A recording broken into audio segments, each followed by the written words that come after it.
Assalamualaikum warahmatullahi wabarakatuh. Alhamdulillah, pada pagi ini kita bersama di dalam segmen live Facebook Badan Perhubungan UMNO Negeri Kedah. Segmen baru yang dinamakan dengan soalan panas. Dan pada pagi ini kita bersama dengan dua orang panel.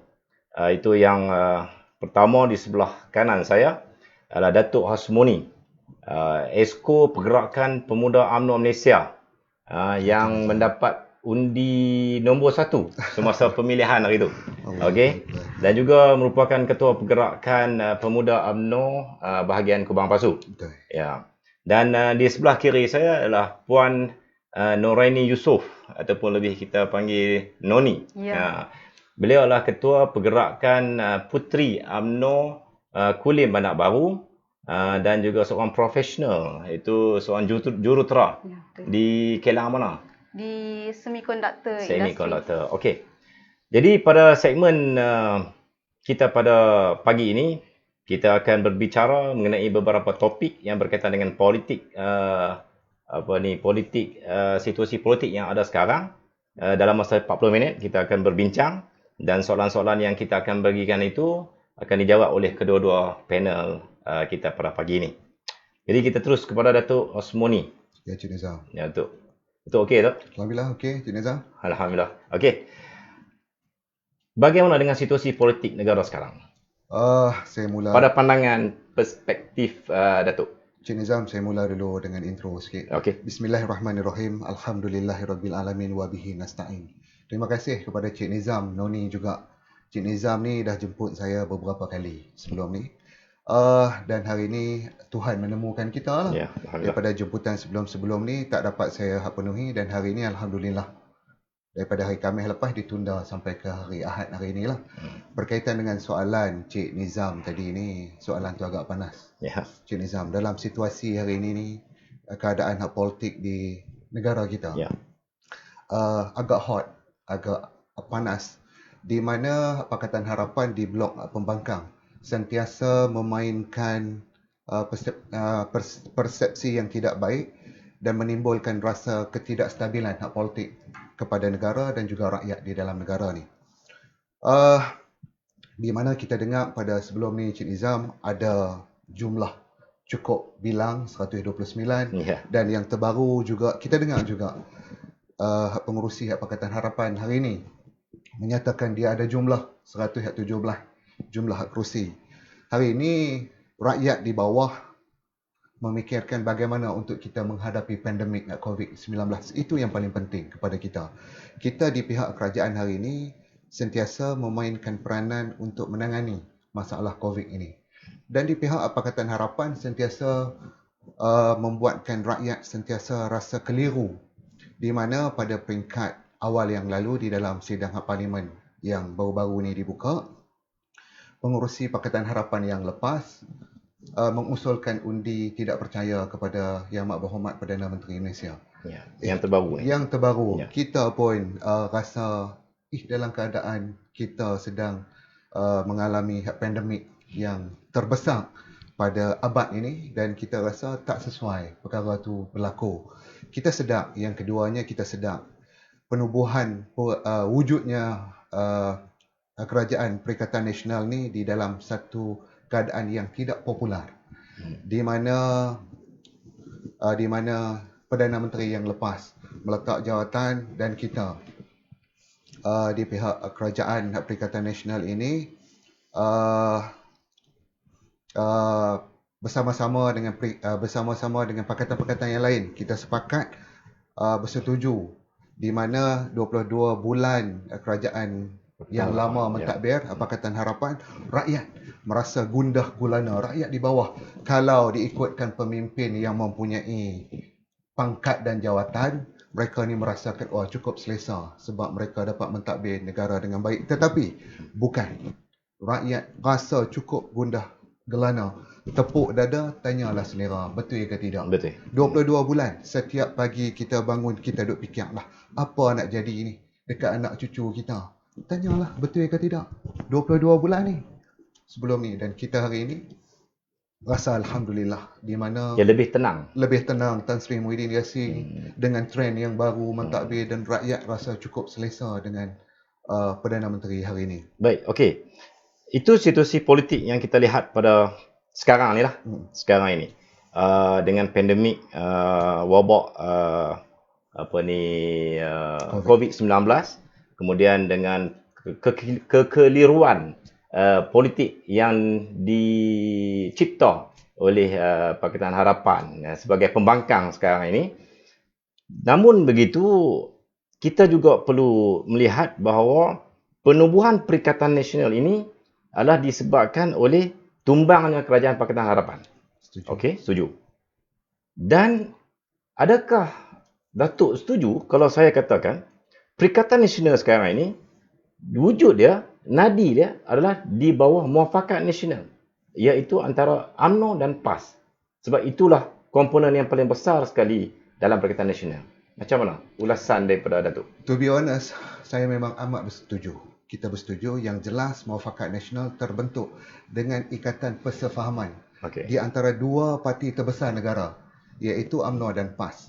Sebelum ni, UMNO dan PAS menjalinkan kerjasama pada tahun 1974, peristiwa 13 Mei 1969 yang membuatkan orang Melayu, orang Islam merasa risau dan perlu ada penyatuan pada ketika itu. Tahun 73 kita masih lagi menggunakan perikatan. Penghujung tahun 73 kita menggunakan Barisan Nasional. Dan pada tahun 74 Barisan Nasional buat kali pertamanya bertanding di dalam pilihan raya. Kita menang besar sebab kita bersama-sama dengan PAS pada ketika itu. Lepas tu mai pula rasa tak selesa bergaduh pada tahun 77 pada Disember. Sebelum pilihan raya 78. Ampunlah orang cakap bercerai lah pada waktu tu, talak satu. Dan hari ini Allah menemukan kita kembali, menghubungkan silaturahim pada tahun selepas pilihan raya di mana Muafakat Nasional terbentuk. Memang kita tahu UMNO adalah parti yang terbesar di dalam Perikatan Nasional. Saya setuju Cik Nizam. Perikatan Nasional juga terbentuk di dalam satu ikatan. Itu adalah asasnya. Baik. Okey. Saya akan simpan soalan ni. Lepas ni saya nak sembang lagi tentang Muafakat Nasional dan Perikatan Nasional. Okey. Kita tengok kita beri soalan kepada Puan Noni. Puan Noni. Okey. UMNO sebagai sebahagian daripada kerajaan sekarang.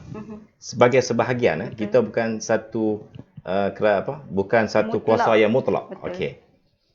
Pada pandangan orang muda, daripada segi Puan Noni profesional ataupun pandangan orang muda di bawah, adakah persepsi lama mereka bermainkan persepsi UMNO kleptokrat, UMNO korup dan sebagainya ni?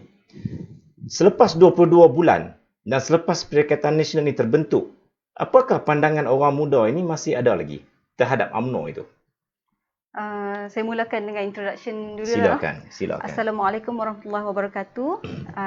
Saya ini pertama kalilah saya duduk sekali bersama dengan Ahmad Izam sebelum ni dan digandingkan pula dengan panel yang cukup hebat, Datuk Hasmuni. Allahu Akbar. Jadi kita rasa kecil dekat ujung ni kan. Berbalik kepada soalan tadi, UMNO parti kleptokrat. Sebelum ni kita tak pernah dengar konotasi negatif ini dimainkan. Tetapi menjelangnya PRU ke-14, mereka mainkan UMNO parti kleptokrat, kita terlibat dengan rasuah dan sebagainya tu dimainkan sampai dia menjadikan satu persepsi negatif yang melekat di minda rakyat. Stigma dan itu menjadi salah satu penyumbang kepada kekalahan BN di dalam PRU yang ke-14.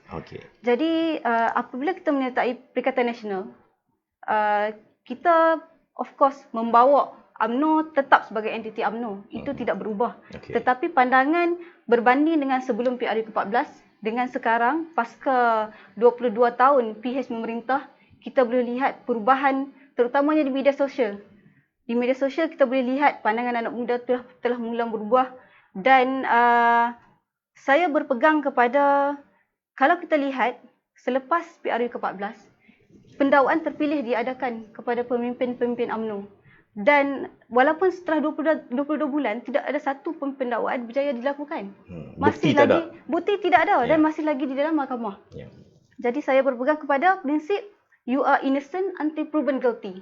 Jadi kita percaya dan serahkan kepada proses mahkamah di Malaysia dan kita letakkanlah sepenuh kepercayaan kita kepada proses yang akan berlaku. Proses perundangan. Proses perundangan dan sekiranya mereka bersalah, hukuman yang setimpal tidak ada masalah. Saya rasa dulu kita ada satu persepsi di mana kita meletakkan kesetiaan kita kepada individu. Itu menjadi satu masalah di dalam UMNO sendiri. Jadi setelah kalah di dalam PRU ke-14, saya rasa kesetiaan itu tidak salah kita untuk menyokong mana-mana individu, tetapi kesetiaan itu harus kita letakkan kepada parti itu sendiri. Kesetiaan harus diletakkan kepada prinsip perjuangan parti dan sekiranya apa-apa saja berlaku, kita tidak akan rasa kecewa. Dan UMNO parti kleptokrat itu satu persepsi negatif yang hanya tinggal satu persepsi dan kita tengok sekiranya dibuktikan bersalah, berilah hukuman yang setimpal. Jadi maksud dia di sini, UMNO sebagai satu entiti dan juga individu yang memimpin itu. Ya, betul. Bagi saya, UMNO itu sebuah parti yang baik. Betul. Tetapi individu yang membawa UMNO itulah yang akan merubah persepsi di dalam UMNO itu sendiri. Pemimpin akan datang silih berganti. Tetapi parti selama 74 tahun kekal dengan prinsip perjuangan. Dasar dan perjuangan dia. So kita setia kepada parti, insya-Allah tidak ada masalah. So selepas Pakatan Harapan tumbang, tumbang disebabkan oleh mereka sendiri. Tuan Dr. Mahathir meletakkan jawatan Perdana Menteri ke-7.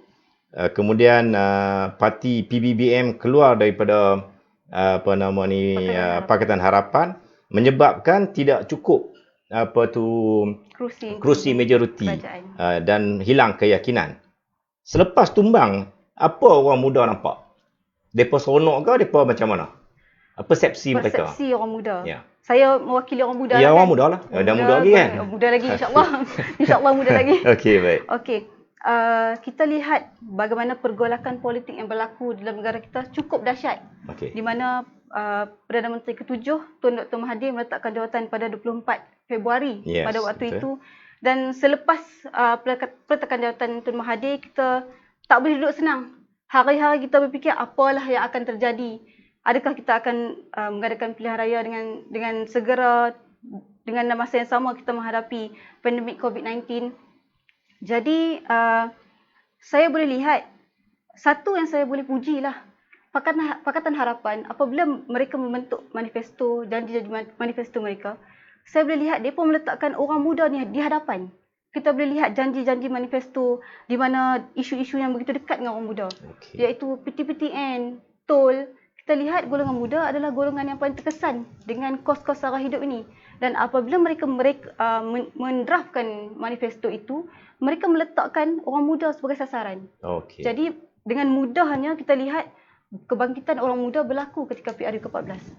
Dan tetapi setelah 100 hari mereka memerintah, kita boleh lihat janji 100 hari mereka tidak dapat dilaksanakan. Dan kita boleh lihat orang muda mula melakukan desakan. Dan desakan bukan sahaja di media sosial. Kita lihat daripada PRK yang berlangsung di mana contoh PRK Kimanis di mana saluran anak muda memenangkan BN. Kita tidak sangka BN akan mampu menang dalam keadaan kita sebagai pembangkang dan sebagainya, tetapi itu adalah salah satu desakan kepada kerajaan yang wujud.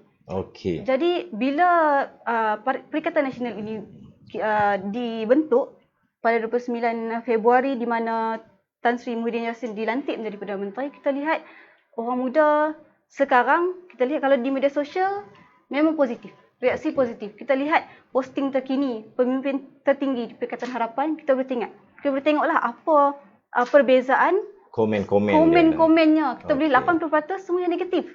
Berbanding dengan pemimpin-pemimpin di blok Mufakat Nasional dan Perikatan Nasional. Jadi maksud dia itu apa yang anak muda melihat di dalam media sosial dan juga secara kita berdepan. Ya, betul. Datuk sentiasa berada dalam kawasan.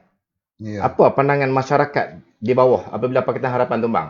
Ah, apabila saya sampai balik, Ya. masuk kawasan, berhadapan dengan rakyat di bawah, saya turun sampai bawah, feedback yang cukup baik kepada Barisan Nasional dan juga Perikatan Nasional, termasuk Muafakat Nasional yang kita bentuk pada peringkat awalnya. Satu perkara positif yang kita dengar daripada rakyat di bawah, di mana semasa pemerintahan Pakatan Harapan, rakyat gundah gelana, Cik Nizam, risau, tak nampak ni, bukan saja Melayu, malahan India dan China, termasuk juga Sabah dan Sarawak. Mereka rasa risau ni apa nak jadi kepada generasi mendatang yang pegang jawatan. Lagi sekali saya ulang, dalam Hak Pakatan Harapan, mereka syok lah. Tapi rakyat ni yang patut kena tengok. Jadi maksud dia, persepsi bila tumbangnya Pakatan Harapan ni yang dimainkan oleh Pakatan Harapan, kata pintu belakang sebagainya tu tidak memberi kesan kepada Tidak, Cik Nisa, macam mana nak main kot pintu belakang? Perdana Menteri yang lepas dah meletak jawatan. Rumah dah runtuh. Buat pintu baru. Pintu dah tak ada. Ya. Kok mana pula? Okey.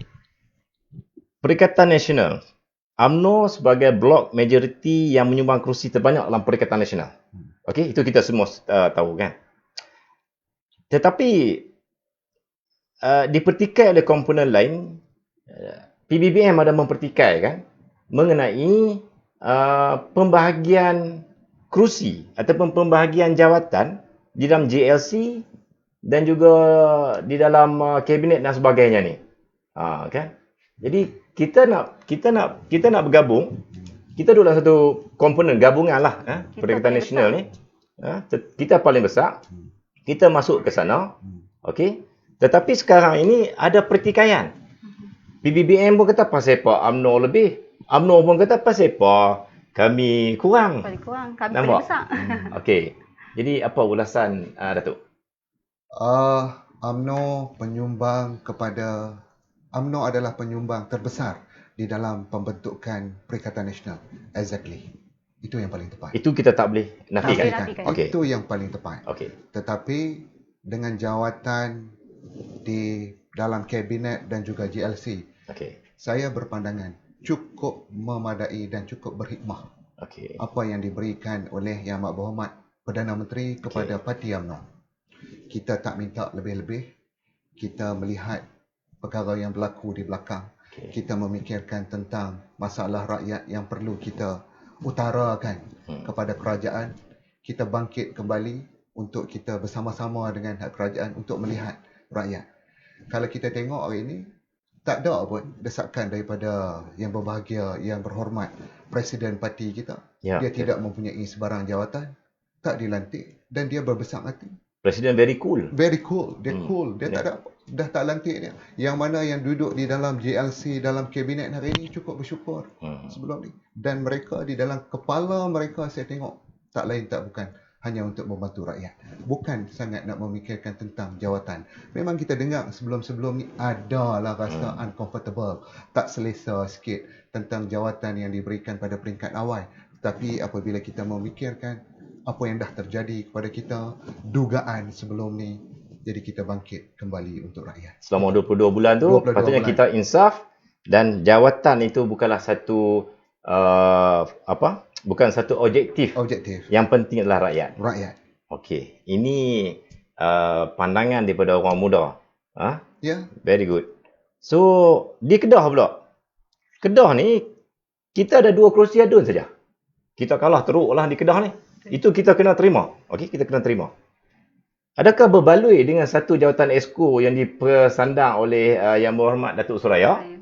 Sedangkan kalau kita lihat pada akar umbi, cawangan dan ahli, kita yang paling ramai. Macam mana ni? Cik Nizam, berbalik kepada Sifir. Jumlah Dewan Undangan Negeri yang ada di dalam negeri Kedah ni 36. Sebelum ni, UMNO Barisan Nasional menang 3. Dengan ujian yang Allah bagi pada pilihan raya yang ke-14. Kita menang 3. Seorang lompat pergi ke belah sana. Tinggal 2. Dua-dua tu bukan hero, heroin pula. Jadi Sifir dia macam tu. Kita betul-betulnya kita terima.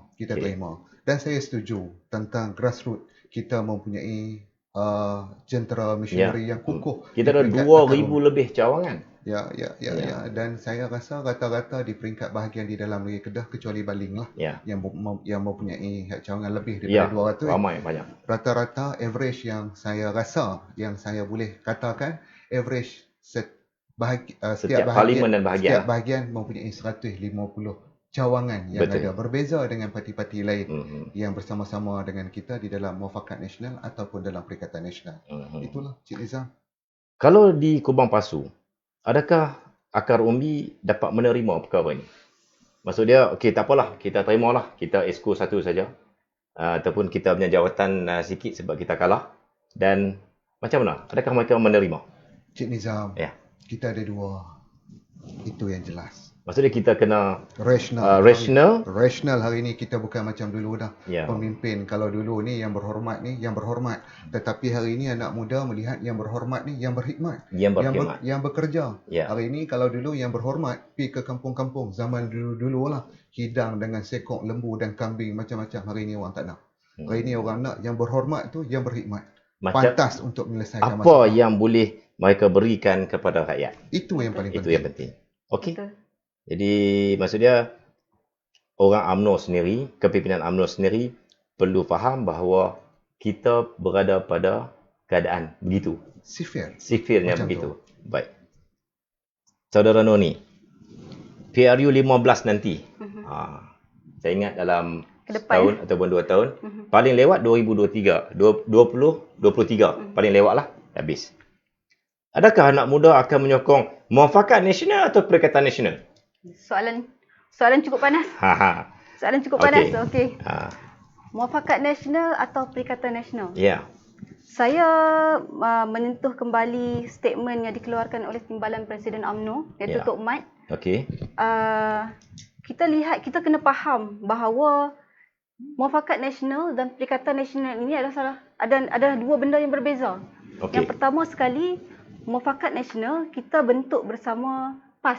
Kerjasama dengan PAS yang telah diurus secara rasmi dan kita telah membentuk piagam yang mana kita setuju, ada hal-hal yang kita setuju, bagaimana kerjasama akan dilakukan dan sebagainya. Tetapi bila kita melihat kepada Perikatan Nasional, ia adalah satu kerjasama politik untuk membentuk kerajaan, di mana kita memberi sokongan untuk membentuk kerajaan dan memilih Tan Sri Muhyiddin Yassin sebagai Perdana Menteri. Bukanlah secara rasminya Perikatan Nasional itu sebagai satu entiti berdaftar. Jadi itu kita kena faham. Dan hingga ke saat kita bercakap sekarang ini pun, Perikatan Nasional bukanlah satu entiti rasmi. Jadi kita masih berpegang kepada kerjasama ataupun pembentukan coalition rasmi yang kita ada bersama dengan PAS iaitu Muafakat Nasional, dan dalam masa yang sama UMNO juga mempunyai satu coalition bersama parti komponen lain iaitu MIC, MCE. Di dalam Barisan Nasional. Jadi itu yang menjadi rakan kita secara rasminya. Tetapi dalam Perikatan Nasional belum lagi ada rasmi. Jadi kita melihat sekarang mungkin tidak, tapi ke depan ataupun di masa depan mungkin akan berlakunya perubahan. Itu kita serahkan kepada kebijaksanaan pucuk pimpinan kita. Dan saya percaya kita punya pucuk pimpinan yang telah kita pilih akan membuat keputusan yang tepat untuk memastikan survival parti kita lah di dalam. Sebagai puteri, mana lebih baik, Muafakat Nasional atau Perikatan Nasional? Sebagai puteri, soalan perangkap ni. Saya rasa anak muda lebih percaya kepada sesuatu kerjasama yang kukuh. Jadi untuk kerjasama yang stabil dan kukuh, kita perlukan satu kerjasama yang telah dihalusi dan kita buat mengambil kira dengan semua isu dan semua pihak. Jadi of course anak muda perlu memilih Muafakat Nasional kerana kita ada satu kerjasama yang stabil. Kita dah susun bentuk kerjasama yang kita perlu lakukan di peringkat akar umbi. Kita ada penyatuan ummah dan sebagainya yang kita telah lakukan bersama-sama dengan PAS.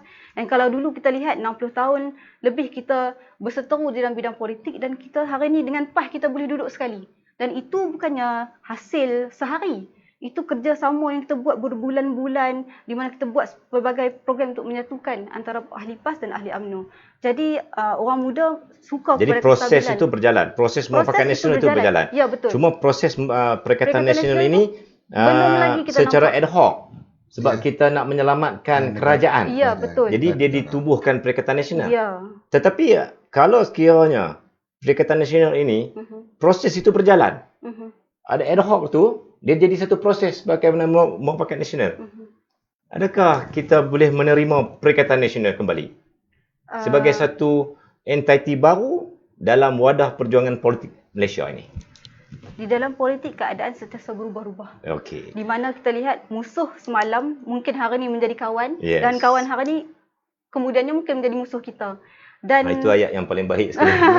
dan kita harus dalam di dalam konteks politik kita ya. harus berfikiran terbuka. Apa yang kita rasa sebagai satu individu, kemungkinan secara amnya orang lain atau pemimpin telah melihat dengan lebih jelas lagi. Jadi kita di peringkat akar umbi harus berfikiran terbuka, dan di peringkat akar umbi ini harus bersedia untuk menerima sebarang perubahan dan menjadi satu tanggungjawab pula kepada pucuk pimpinan untuk memberi penjelasan yang jelas kepada akar umbi supaya ianya dapat diterima. Okey. Datuk Asmuni. Wallahualam. Encik Nizam. Kalau sekiranya berlaku Perikatan Nasional ini sampai ke PRU 15. Katalah Perikatan Nasional ini dijadikan sebagai gabungan UMNO, PAS dan sebagainya ni yang sekarang ini dijadikan sebagai satu gabungan parti-parti untuk menghadapi Pakatan Harapan pada PRU 15. Jadi pembahagian kerusi itu akan terpecah, kan? Jadi bagaimana survival UMNO di dalam PRU ke-15 sekiranya Perikatan Nasional ini menjadi wadah kita?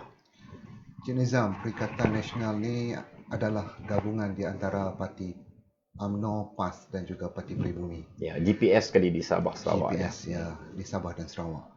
Tetapi kita kena tahu dia belum lagi didaftarkan. Okey. Belum lagi. Termasuk juga Muafakat Nasional belum lagi didaftarkan. Cuma ada piagam saja. Cuma ada persetujuan. piagam dan ikatan persetujuan, persefahaman itu yang paling persefahaman tepat. ya. Itu yang paling tepat. Apabila percantuman ini berlaku, kemungkinan besar akan berlaku. Dan kita menjangkakan, kita nampak ke arah tu dalam politik. Kita nampak ke arah tu daripada Muafakat Nasional ke Perikatan Nasional. Ada kenyataan daripada parti-parti yang di dalam Perikatan Nasional yang dah pun mengeluarkan kenyataan bahawa setuju untuk pembentukan Perikatan Nasional. Saya rasa minggu lepas pun dah ada kenyataan, ada statement. Kita kena berlapang dada. Kita jangan fikir sangat. Berebut kerusi ini. Sebab kita resilient. Kita dah bingkas. Betul. Bingkas bangkit kembali. Agendanya lebih besar. Perkara yang lebih besar. Agenda yang lebih besar. Agenda yang lebih besar adalah untuk negara dan rakyat. Itu yang paling besar. Kalau kita terpaksa berkongsi kerusi, tetapi untuk rakyat, kita buat. Demi penyatuan ummah, kita buat. Kita jangan fikir sangat. Contohnya di Kedah. Daripada 36 kerusi. PAS ada 15, UMNO ada 2, Parti Pribumi ada 4. Di dalam pembentukan Perikatan Nasional, 2 daripada PKR yang PKR Azmin Ali lah. Yang menyokong Azmin Ali. Dan menjadi jumlah totalnya 23 kerusi. Macam ada tempat-tempat yang contohnya di tempat saya. Ya, Kubang Pasu. Di Kubang Pasu, Parti Pribumi menang sampai 3 kerusi. Daripada tahun 1955, Noni tidak pernah parti lain pernah memenangi kerusi di dalam Parlimen Kubang Pasu. Tak pernah. PRU 14 tumbang. Itu menjadi sejarah kepada Parti UMNO di tempat saya. Kalau dia Ustaz macam lain lah. Macam Ustaz selalu berubah. 3% orang Melayu ni. Dia Ustaz tu. Ya, betul. Patut kena tengok balik kerusi dia Ustaz ni. InsyaAllah. No? Jadi itulah. Kita kena tengok dan imbang balik pada pilihan raya akan datang kalau terbentuknya Perikatan Nasional ni. Tak apalah pemimpin UMNO, pemimpin PAS, pemimpin Parti Pribumi berlapang dada lah, terimalah keputusan pucuk pimpinan. Bukan untuk perkara lain, fikirlah untuk negara dan juga rakyat. Rakyat lah ni dah rasa tak seronok. Letih dengan permainan politik, gelagat orang politik. Langsung tak menumpukan negara, duk kelam kabut, duk berebut kuasa. Sampai ke hari ni pun lagi duk ada. Okey. Ini ada satu soalan daripada sahabat kita. Syed Muhammad Johan Rizal. Sahabat saya Syed Johan. Okey, apakah pandangan jika pilihan raya 15 nanti Perikatan Nasional bertanding dengan komponen sedia ada, bagaimana pembahagian kerusi? Oh, ini dah terjawab tadi. Saya dah terjawab tadi. Dah terjawab tadi. Kemudian kita tengok lagi. Mirul Jejai. Okey. Statistik 5 hingga 6 juta pengundi muda pada PRU 15. Sekiranya umur 18 tahun secara automatik ini. Bagaimanakah UMNO puteri dan juga pemuda kita nak ambil mereka ini duduk dan menyokong UMNO ataupun menyokong Perikatan Nasional itu sendiri? Saya minta Noni dulu. Okey. Statistik pengundi muda. Pertama sekali apabila dikuatkuasakan 18 tahun umur had mengundi itu, sudah tentunya tanggungjawab itu harus dipikul oleh puteri dan juga pemuda. Dan kami di peringkat puteri, kami melihat dan menjadikan salah satu agenda lah untuk menambah ahli puteri dan sebagainya. Tetapi saya rasa parti secara totalnya harus memberi pembaharuan dan peremajaan parti itu harus berlaku. Kerana saya lihat salah satu faktor kenapa orang muda melakukan perubahan ketika PRU yang lepas apabila PH dengan beraninya menampilkan muka-muka baru. Dengan umur yang muda yang tak pernah terlibat secara langsung dalam politik tetapi mempunyai profil yang orang kata meyakinkan ditampilkan sebagai pemimpin. Jadi ini pun anak muda melihat satu trend yang ini cukup bagus apabila PH memberikan kepercayaan kepada orang muda. Jadi itu saya rasa proses peremajaan parti di dalam UMNO itu berlaku dan sekarang pun memang berlaku dan di mana pemimpin di pihak atasan pun mendengar kita punya rintihan dan sebagainya. Dan saya juga nak ambil kesempatan di sini sekarang SPR proses mendaftar sebagai pengundi telah orang kata dipermudahkan. Kalau dulu kita kena pergi ke kaunter, kita kena pergi ke pejabat pos, tapi sekarang online pun dah boleh. Jadi saya nak menyeru kepada anak-anak muda yang dah cukup umur, daftarlah sebagai pengundi. Tak guna kita pumpang-pumpang di media sosial tapi kita tak mendaftar sebagai pengundi. Sebab satu undi pun boleh menentukan apa nasib negara kita. Boleh merubah nasib kita dan juga negara. Ya, betul tu. Okey, Datuk. Ya, Cik Nizam. Penampilan muka baru. Saya melihat bahawa UMNO ini masih lagi menampilkan muka lama. Ketua bahagian masih lagi nak bertanding. Kebanyakan ketua bahagian. Tetapi ada juga ketua bahagian yang telah membuka peluang kepada anak-anak muda. Ada juga. Baik. Kalau kita tidak boleh melakukan perubahan, penampilan muka baru, UMNO dilihat dalam kepompong yang lama. Masih lagi di landasan yang lama. Kan?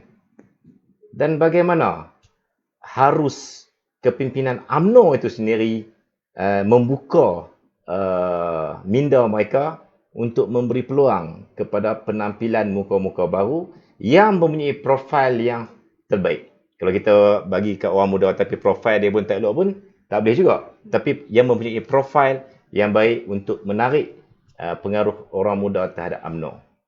Ulasan daripada Datuk. Politik dan juga hak pemikiran anak muda hari ini dah cukup matang. Dah cukup ke hadapan. Hari ini politik perlu ada new design. Satu trend baru kepada rakyat, terutamanya anak muda yang merupakan pengundi terbesar setiap kali pilihan raya. New design. Dalam era milenium, dia panggil hari ini Cik Nizam, kita kena mengetengahkan, kita kena berani untuk ketengahkan anak-anak muda sebagai calon di dalam Barisan Nasional dan juga UMNO. Kita kena berani, perlu berjiwa besar. Memang saya tahu apa yang saya ungkapkan ini boleh menjadi satu perkara yang panas. Tapi ini adalah soalan panas. Ini memang kita kena relevan, kita patut terima bahawa orang ini memerlukan satu desain baru politik. Satu pemikiran baru, new thinking. Orang nak tengok wajah baru pemimpin UMNO dan UMNO berani mengetengahkan muka-muka baru. Kalau kita tengok parti-parti lain dah lama buat. Kita mengharapkan satu perkara baru yang akan berlaku pada pilihan raya yang ke-15 nanti. Kita tak loket dengan calon-calon muda terutamanya di Kedah. wanita dan juga puteri termasuk pemuda. Baik, ada satu soalan saya nak ambil ni daripada saudara Khalil Jeffrey. Apakah tawaran-tawaran baru yang boleh ditawarkan kepada pengundi mengikut naratif norma baru tentang bagaimana kemampuan kepimpinan melihat revolusi IR4 yang boleh diaplikasi mengikut selera dan aspirasi generasi muda? Saya nak tanya kepada si Noni dulu, revolusi IR4 ni. Revolusi IR4. Kalau kita lihat sekarang ni, kita lebih kepada big data dan sebagainya. Big data, ya. Big data. Dan kalau kita tengok, big data is a very powerful tool yang kita ada sekarang. Dan UMNO harus belajar bagaimana kita nak mengadaptasi dengan teknologi-teknologi baru. Dan kita gunakan sebagai satu advantage untuk parti kita. Dan saya lihat UMNO menuju ke arah itu. Di mana kalau kita lihat di dalam parti sendiri, kita dah mula meletakkan orang-orang muda. Contohnya Syahri Hamdan, saudara Syahri Hamdan yang dilantik menjadi ketua penerangan. Itu satu step yang kita rasa cukup bold daripada UMNO kan. Jadi itu adalah salah satu proses peremajaan parti dan membenarkan orang muda untuk membawa teknologi dan mengaplikasikan apa saja yang kita ada pada hari ini untuk memberi satu advantage kepada parti. Kita tak mau lagi kita ketinggalan. Dan hari ini saya rasa UMNO dah banyak melakukan transition di dalam parti dan kita boleh lihat. Okey. Satu lagi soalan saya akan ambil daripada penonton, daripada saudara Badarudin Abu Bakar. Secara jujur, adakah Perikatan Nasional relevan setakat PRU15 dan muafakat nasional perlu pada PRU15? Kerana jika dilihat, Tan Sri Muhyiddin Yassin semacam berdendam dengan UMNO dan UMNO semacam melukut di tepi gantang. Datuk boleh jawab, Datuk? Okay. To be honest lah, daripada saya, Tan Sri Muhyiddin Yassin menjadi Perdana Menteri proven di dalam keadaan negara kita menghadapi pandemik. Bersama dengan barisan rakan-rakan dia, Menteri Kesihatan dan juga Ketua Pengarah Kesihatan termasuk menteri-menteri yang dia lantik, kita proven pada waktu itu. Saya tak rasa kita melukut di tepi gantang. Saya tak rasa. Cuma kita berbesar hati dengan apa yang ditakdirkan kepada kita. Sebab UMNO ni dia jelas tradisi membela rakyat, macam hashtag tanda pagar yang saya buat di Hak Kubang Pasu. Kita bukan nak merebut jawatan, kita bukan nak merebut sangat-sangat jawatan, kita tak. Kalau betul kita memang nak sangat-sangat Yang Berhormat Presiden kita dapat jawatan, kita nak, tapi kita berjiwa besar. Memang kita tahu ada benda lagi yang belum diselesaikan, tetapi kalau betulnya benda tu bukan didapati lagi kesalahannya, tetapi kita kalau betul kita nak, kita langsung tak timbullah masalah kita di tepi gantang tak. Ya, betul. Saya rasa apa yang ditunjukkan contoh oleh presiden kita, walaupun banyak kritikan kepada presiden, tapi pada saya, pandangan saya, Datuk Seri Presiden telah memberikan satu contoh yang baik sebenarnya kepada kepimpinan. Dia boleh berjiwa besar. Okey, tak apa. Saya telah dituduh, walaupun tuduhan itu adalah tuduhan politik. Tak apa. Maksudnya dia bersihkan diri dia di mahkamah. Dia tidak ambil sebarang jawatan di dalam kabinet dan juga JLC dan sebagainya. Dia tidak mendesak. Dan dia pun tidak mendesak. Tidak meminta. Dan dia pun tak minta. Dan dia meneruskan kerja-kerja dia sebagai Presiden UMNO. Mempertahankan UMNO, menjadikan UMNO sebuah parti yang dulu jatuh, mula dah naik dah sikit, dapat jadi sebahagian daripada kerajaan. Jadi ini saya rasa satu contoh yang baik, yang sepatutnya persepsi positif inilah yang perlu kita lihat pada seorang presiden kita sebagai ketua kita. Okey. So ini adalah soalan-soalan yang telah pun saya ajukan kepada kedua-dua panel tadi. Jadi terpulanglah kepada penonton netizen untuk menilai Perikatan Nasional, muafakat nasional, situasi politik yang ada sekarang. Adakah kita perlu perubahan? Ya, kita mesti berubah. Kerana bagi saya dan juga bagi ahli panel dan juga daripada apa yang telah pun dinyatakan di dalam media sosial, dalam perbincangan yang sebelum ini juga, politik perlu menjaga rakyat. Betul. Bukannya bergaduh sesama kita untuk merebut jawatan hanya untuk kepentingan diri. Setuju. Betul. Setuju. Baik. Tuan-tuan dan puan-puan, inilah dua panel kita tadi telah pun mengulas, menjawab beberapa soalan-soalan, dan insya-Allah kita akan berjumpa lagi di setiap hari Sabtu. Di setiap hari Ahad, minta maaf. Di setiap hari Ahad, soalan-soalan panas yang saya akan kemukakan kepada panel-panel yang lain dalam topik-topik yang berkaitan dengan keadaan dan situasi politik masa sekarang. Jadi saya mengucapkan terima kasih kepada Datuk Osmoni.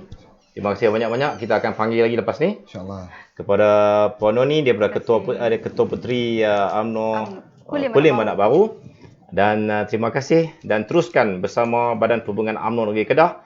Dan ucapan terima kasih kepada Yang Berhormat Datuk Suraya Yaakob selaku Ketua Penerangan yang telah pun menyediakan platform kepada kita untuk menyuarakan pandangan dan suara kita di dalam media sosial. Sekian. Assalamualaikum warahmatullahi wabarakatuh.